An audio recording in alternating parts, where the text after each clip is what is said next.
I had 8 kids. You know, I raised 8 kids, and initially I had 2 kids. And there's a whole story, and I think I'm going to take you down that path and kind of show you how it evolved. But first, I got to tell you, I don't always say that I adopted kids when I tell people that I have 8 kids, because to me that's kind of irrelevant, you know.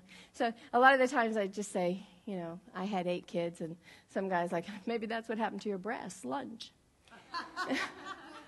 Actually, there'd always be some guy in the audience who's like, what? You're too skinny to have 8 kids. And I'm like, ooh, guess what, sir? They come out. People used to laugh louder at that because I used to be that skinny. Nowadays, they're just, when I say that, they just sort of look at each other and go, yeah, I can see that. I'm like, where? Bastards. You know, so, you know, and people say the craziest stuff. You know, anybody who has something peculiar to share, I'm sure he gets the usual jokes, and I'm no different. Like, I would say, you know, I have 8 kids, and they're like, why? Or what? Don't you have a TV? Yes, but my husbands were into sports, so I was trying to distract them by repositioning their antennae into my receptacle. Just a little stork TV, guys. Come on. You know, but of all these things, the thing that bugs me the most, and actually none of that does bug me well, except when they don't think I'm too skinny to have 8 kids. That bugs me. But the thing that does bug me is when they go, 8 kids, are they yours? And I'm like, come on. Well, what? I would make that up. Like what?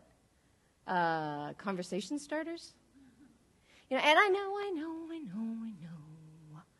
They just want to know if they came out of my body.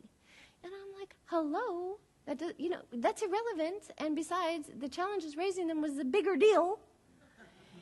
And, you know, so I get annoyed a little bit. It's like the only thing that annoys me. Other than that, I'm perfectly wonderful and always happy. But, you know, when people say, hey.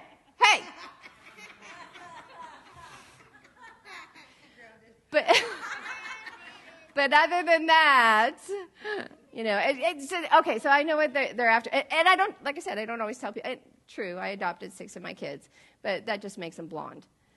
They're still mine. So I don't tell people all the time. And since I was getting married a lot, you know, I was kind of like, I kind of followed the directions on the shampoo bottle. Shampoo, rinse, repeat.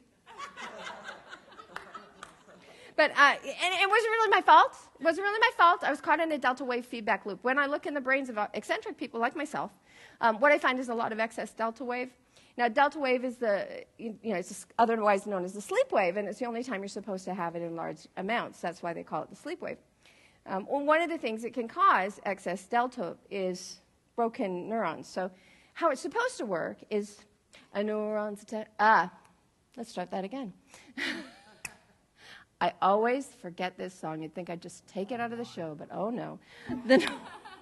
The neuron's attached to the axon's something to the bouton fires across the synapse. That is the way of the brain. Whoa, the neuron gets info from its neighbor, mixes it up and adds some flavor, sends it to the next neuron. It's kind of like a gossip chain.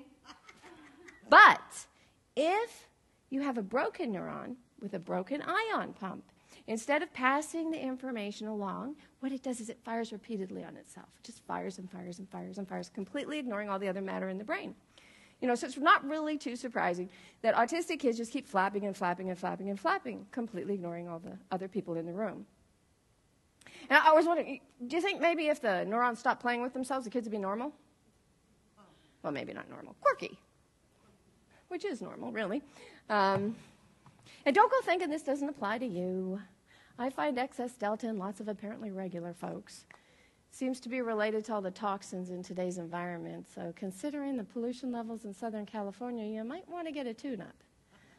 Especially if you find yourselves repeating the same behavior over and over again. In fact, I've heard that that's what the definition of crazy is. You know, somebody that repeats the same behavior over and over again while expecting a different result. Oh. Note to self, need more neurofeedback so you can stop buying lottery tickets. I already stopped all the other crazy stuff. No. So anyway, so, you know, and it wasn't really my fault because I'm caught in that loop, you know, I'm caught in that loop. And besides, my parents hated each other. They fought all the time. And I thought the best thing you could do for your children was get a divorce. And I wanted to be good. So that meant that I had to get a divorce in order to be good. Well, you can't get divorced unless you get married. And I surely didn't want to divorce someone I liked. But, you know, I did want to like him while I was with him. It was a bit of a dilemma, you know. I actually, eventually, I figured out what was causing all that marrying, so I stopped getting divorced. So, yeah. I have a lot of kids and a lot of husbands. So what? What's your problem? Anyway, then I don't always tell people. So I'm in this bar one time in Texas. I always have to share this because I just love this story. This is a true story. Okay, so I'm in a bar in Texas. I see this guy across the room, and he makes eye contact with me, and I make eye contact with him, and we start doing that bar mating ritual thing. You know, I saunter over to him, he saunters over to me. I start rubbing my hand up and down his arm because basically I'm in between divorces and looking for an excuse, and you know, so I can be good. So I'm rubbing my hand up and down his arm, and he asks me my name, and I ask him his. He asks me my sign, and I forgive him. And eventually, you know, we get to that moment when he says, yeah, well, how many kids do you have? And, yeah. I'm like, well, you know, you've heard the saying that she comes with a lot of baggage? Yeah, I come with steamer trunks full. 8. And he says, woo-wee, girl, you must have a gaping wide vagina.